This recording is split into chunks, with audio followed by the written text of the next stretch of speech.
Fala galera, bem-vindos a mais um Board Game Don'ts. Este canal aqui é especial para você que está procurando estratégias de board game competitivo.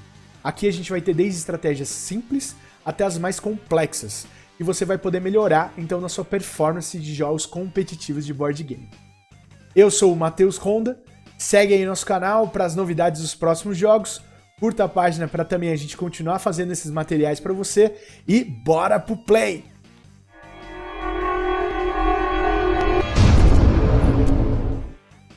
Fala galera, então a ideia dessas séries de vídeos que a gente vai fazer, contando um pouquinho de cada raça de Terra Mística, é para você então se aperfeiçoar aí na abertura, como fazer essas estratégias iniciais, para fazer um jogo legal e para ganhar dos seus amigos, obviamente. É um jogo competitivo. E aqui do lado, pessoal, a gente então vai colocar um índice para vocês, para você poder ir diretamente para o índice que você quer. Então a gente vai começar falando um pouquinho de poderes da raça, aberturas do mapa, falaremos um pouquinho das estruturas e favores iniciais, falaremos de bônus, né, do turno, né, quais são os bônus essenciais, o que você precisa ver nesses bônus. A gente vai falar um pouquinho da cadência, então quando você enxerga todos os 6 turnos, como você pode enxergar a cadência desses jogos e como que isso pode favorecer a sua raça e como pode favorecer seu jogo. E o último índice aqui a gente fala que é o Don'ts. O Don'ts então são dicas do que não fazer, né? Algumas coisas que a gente faz no nosso dia a dia que de fato eu me arrependi muito depois, muitos amigos meus se arrependeram, então acho que é legal contar um pouquinho pra vocês desses Don'ts. Então, bora pro play! Halflings. Vamos falar de Halfling hoje, pessoal. É uma raça que eu gosto muito de jogar. Eles têm uma definição, né, um objetivo de jogo que não é difícil. Eu acho super simples de aprender, uma dinâmica de construir, obviamente, terraformar. Mas vamos lá, vamos abrir aí para explicar a parte do Halflings. Poderes do Halflings, pessoal. Uma coisa bem interessante aqui é essa parte que ele já diz aqui, ele ganha 1 ponto de vitória para cada pá que ele utilizar, seja pá comprada, né, nos poderes, ou adquiridas durante os turnos, e também aquelas executadas com troca de trabalhadores.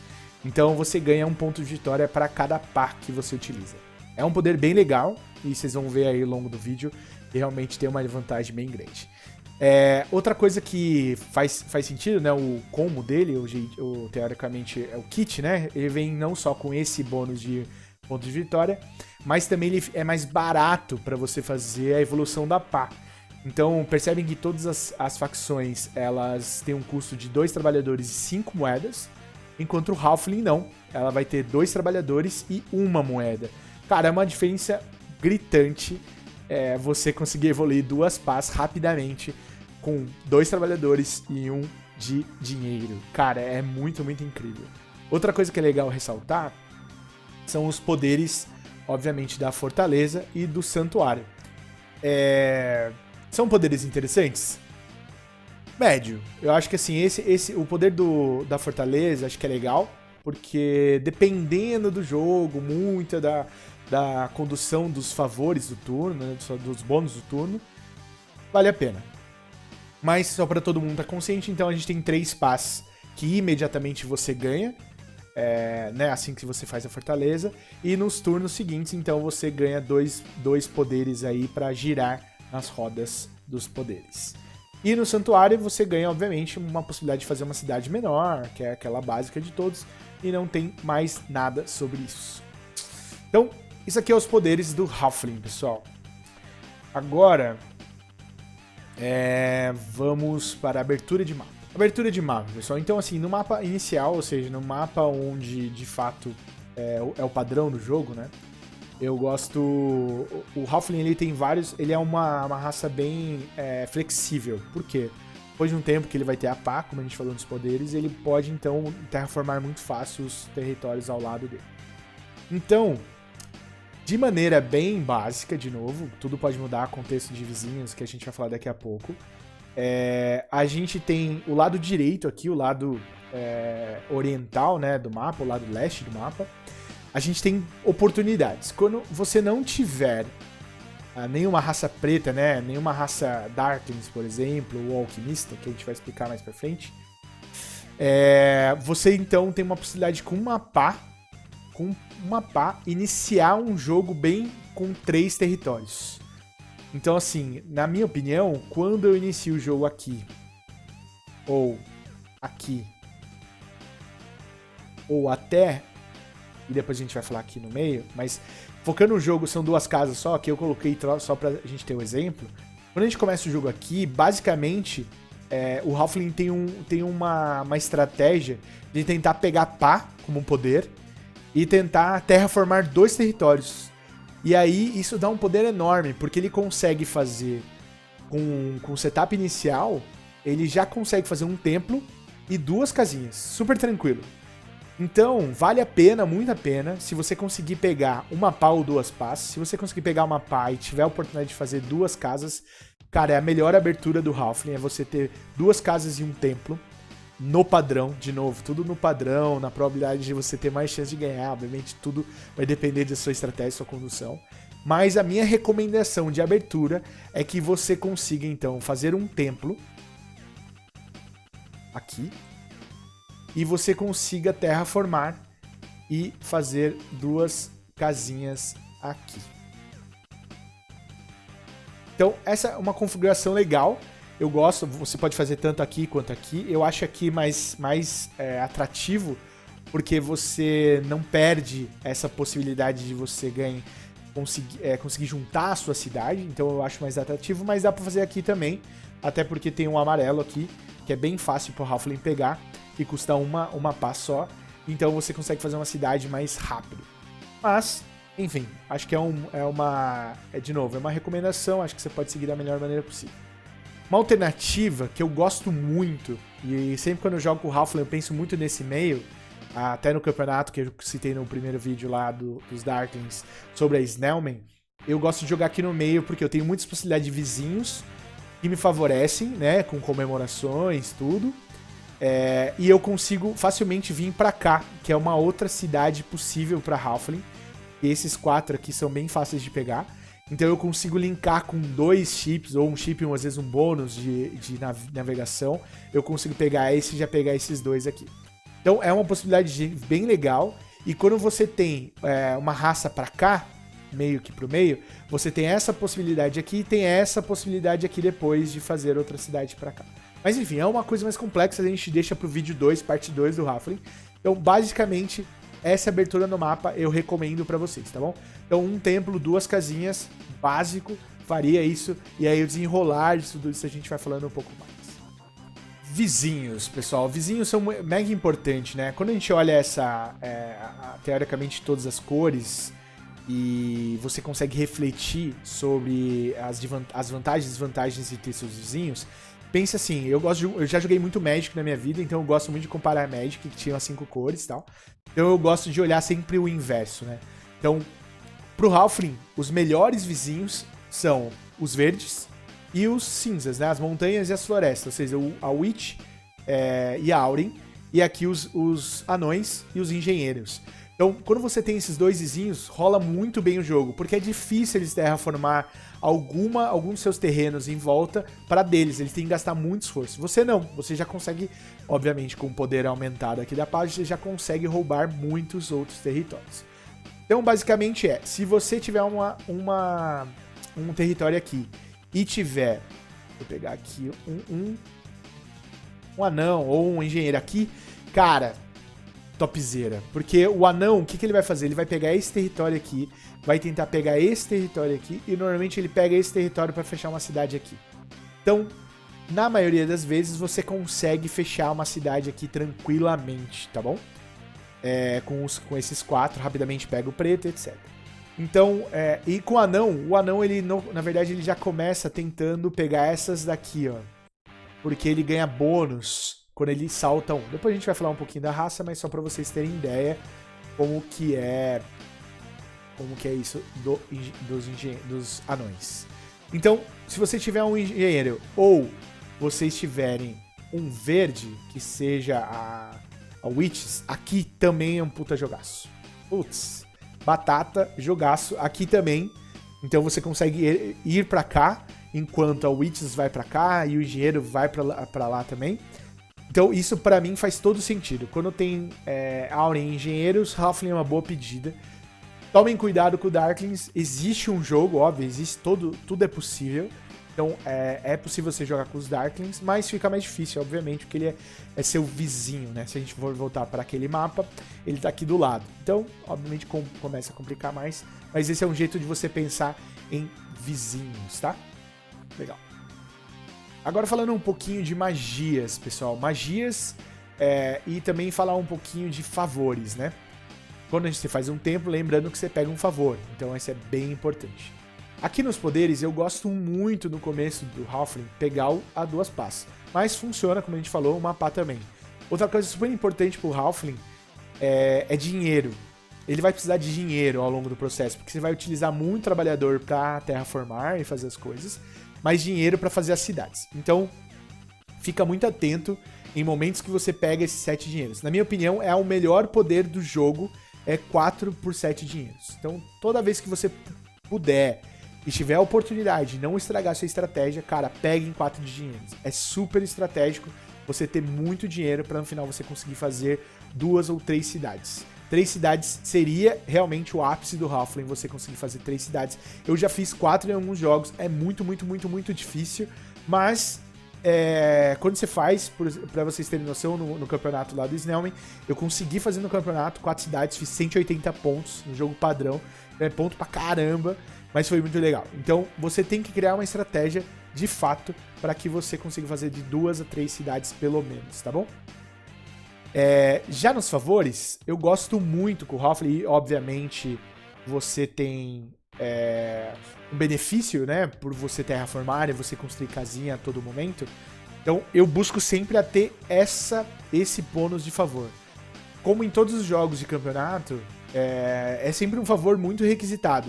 Né? Na grande maioria dos jogos, é um favor que todo mundo corre atrás como primeira ação, e eu não deixaria de correr atrás como primeira ação. Eu olharia o mapa, obviamente, tem raças que você vai poder procurar aqui, que não é a primeira ação, não é fazer templo, porque ele tem uma ação especial com a fortaleza, mas o Halfling é templo, então você pode buscar um favor bem legal. Quando você está em 4 jogadores, é muito difícil não os 4 serem a primeira ação. As 3 primeiras ações serem pegar esse tipo de favor. Mas, como eu digo, tem toda uma variação aí de jogos que você pode, então, ao invés de pegar esse, pegar outro, e aí você tem a oportunidade, obviamente, de rushar para pegar ele como seu segundo favor. Mas, enfim, é muito difícil. Eu recomendo pegar esse favor de uma casinha, 2 pontos de vitória. Outro favor que é legal, não só esse, óbvio, no longo term, né, tipo assim, durante o jogo, eu gosto muito de fazer o combo de pegar esses 3 favores aqui. Ou seja, você tem bônus pra casinha, bônus pra casa de comércio e bônus pra cidade. Por quê? Você constrói a cidade muito mais fácil, com pouco recurso, com poucas casinhas. Ou seja, com dois comércios, 2 casinhas, você já faz uma cidade, que é o ideal, teoricamente, pro Halfling você ter essa possibilidade. Isso é muito bom. Se você conseguir fechar essa combinação, cara, é uma chance gigantesca de você ganhar esse jogo, tá bom? Pessoal, outra dica aqui importante é em termos de cadência no jogo, tá bom? Aqui você tem alguns jogos, algumas cadências, né, que a gente coloca aqui. E a mais importante por Halfling é essa daqui. Esse bônus de pontuação do turno, quando ele tá no 4º turno, favorecem várias raças, mas as 2 principais que eu recomendo e favorece é Darklings e Halfling. Eu comentei disso no parte 1 do Darklings, mas no Halfling eu quero compartilhar com vocês. Cara, faz muito sentido você pegar um Halfling quando esse 4º turno é pá. Por quê? Ao longo desse processo, e principalmente, na minha opinião, no 3º e no 4º turno, você fazer a evolução da pá. Então a cadência é que no primeiro e no segundo, não nessa configuração, mas no primeiro e segundo turno você consiga fazer bastante casinha, você consiga crescer um pouco os seus recursos, né, sua administração de recursos, para que você tenha muito trabalhador no 4º turno e você consiga fazer pelo menos uma evolução de pá no 3º turno, uma evolução de pá no 4º turno. Essa é a minha recomendação de estratégia. Ah, Matheus, pode ser 2 evoluções no 4º turno? Sim, mas aí você tem que concentrar muito recurso no quarto turno para fazer as duas de uma vez. Então, não recomendo, porém, toda a estratégia é diferente, com um jogo totalmente diferente todas as vezes. Minha recomendação, então, é no terceiro turno você fazer uma pá, uma evolução de pá, no quarto turno você faz uma outra evolução de pá, e aí, pessoal, concentra todos os trabalhadores em terraformar. Não... Ah, Matheus, posso fazer casinha? Pode. Estrategicamente faça casinha. Mas se não precisar fazer casinha, não invente de fazer casinha. Normalmente, um jogo ótimo para o Halfling, é ter nesse turno seguinte a pá, no turno seguinte a pá, você então tem um turno de casinha. Ou seja, cara, você destrói de fazer terraformar e depois destrói de fazer casinha. Esse pra mim é o ideal, porque em sequência, se vier um turno ainda de casa de comércio, cara, é uma escadinha, ou seja, você faz terraformar, casinha, no último turno você lota de casa de comércio e faz um monte de cidade.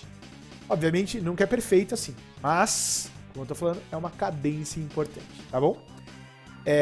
Dá pra jogar com Halfling em outros setups? Obviamente dá. Obviamente dá. Você talvez não tenha o benefício de tantos pontos, mas dá sim. Acho que vale se avaliar. Essa é a dica que eu dou na escolha da facção e na abertura do jogo. Bom? Cultos e dinâmicas, pessoal. Halfling. Minha recomendação de Halfling para, então, cultos é difícil, não é uma tarefa fácil, tá bom? Então, fazer pontos com Halfling é fazer muita pontuação padrão, aquela pontuação do tabuleiro. E pontuação de culto, eu normalmente gosto de ganhar o culto de Earth. Porque eu já começo com bastante, né? Você já começa com 1. Você vai pegar o bônus de casinha. Vai ter outras coisas que às vezes ganha moeda, né? Algum bônus de turno que você ganha moeda. Então faz super sentido você dominar um culto, pelo menos. Obviamente, durante o jogo, você pegando uma cidade, você calculando, não precisando de tanto dinheiro, você escolhendo fazer 2 ou 3 cidades somente. 3 cidades é apertado, mas fazendo 2 e contemplando pegar favores que te auxiliem nos cultos, beleza. Ficar em segundo, terceiro em alguns faz todo sentido pro final. Recomendo 1, né? Ou no máximo 2 aí, mas 2 estourando, acho que você vai gastar muito Priest e você vai precisar para fazer a evolução da pá, e não sei se é o objetivo do Halfling de verdade. E agora chegamos para o Don'ts. Don'ts, bora! Agora sim, galera. Eu adoro essa parte do Don'ts, é super legal. E é uma coisa que a gente, no meu grupo de amigos, a gente zoa muito quando o cara faz uma cagada. Obviamente a gente é bem friendly, então dá pra voltar às vezes, fica tranquilo, mas às vezes aqui você pune, né? Você dá aquela punida, dado a jogada errada do cara, né? Então, Don'ts para o Halfling, pessoal. Não evoluir pá. Se você tiver com Halfling, cara, você tem que se basear a sua estratégia em evoluir a pá e ficar com um trabalhador por uma pá. Se você não fizer isso, é uma jogada errada, é uma estratégia errada para o Halfling, ele se baseia nisso. Outra, talvez, estratégia errada, fazer os dois, fazer Fortaleza e fazer o Santuário. Só se você tiver uma estratégia de fazer 4 cidades, que eu acho bem apertado. Então, assim, optem por usar um ou outro durante seu jogo. Acho que os dois ficar muito pesado não é uma estratégia que eu seguiria. Obviamente, tem jogos que, quando você tem uma cadência e você tem um bônus de turno dessas duas, de Fortaleza e Santuário, talvez você precise, mas não é o caso, tá, pessoal? Tenham vizinhos. Eu falei aqui no Darklings, falo pra vocês no Halfling. No Halfling acho que é até um pouco pior, porque de fato você precisa fazer as cidades, e as cidades vão te dar muito ponto. E você vai precisar fazer pelo menos casas de comércio em todas as cidades. Se você quiser 3 cidades, pensa que você vai fazer muita casa de comércio no jogo. Então você não pode pagar 6 moedas, é muito caro. Então você tem que sim dividir e estrategicamente saber os territórios que você tem que pegar. E na minha opinião, Darklings é sinal de vizinho, você precisa correr atrás disso. Um jogo muito legal, que eu posso dar de exemplo, é você conseguir fechar essa cidade aqui com os Halflings. E você então consegue com o seu vizinho engenheiro, normalmente ele vai fazer um aqui ele vai fazer aqui e vai fazer a ponte dele aqui, tá bom? Quando ele fizer isso, ele não vai punir você aqui e você vai conseguir fazer 2 TPs muito fácil aqui. Então, minha opinião é, procurem vizinhos, procurem entender o processo futuro dos seus vizinhos para que você possa antecipar, então, já colocar suas casinhas onde vai ter vizinhos e você vai poder construir casas de comércio. Esses são meus dons. Então, não deixe de ter vizinhos com o Rafa. Então é isso, pessoal. Por hoje é só. A gente falou de Halflings. Oh, quase falei Darklings. A gente falou de Halflings hoje. Parte 1. Obviamente a gente vai fazer mais partes. A minha programação é que eu faço pelo menos a parte 1 de todas as raças, todas as facções. Depois evoluo um pouquinho com as estratégias mais complexas, mid-game, long-game. Mas hoje é isso. Então se você curtiu, segue nosso canal, curte o vídeo aí, por favor, pra gente continuar postando esses vídeos pra você. E se você quiser assistir outros vídeos, tá aí alguns links. Tá na descrição também várias coisas para você jogar, o campeonato de Snellman e também do Tabletop Simulator, que é um lugar que eu jogo com meus amigos, agora principalmente na quarentena, a gente joga. Então, acho super legal. Quem puder puxar, é de graça, é uma opção de graça também de você jogar online. Beleza, pessoal? Valeu!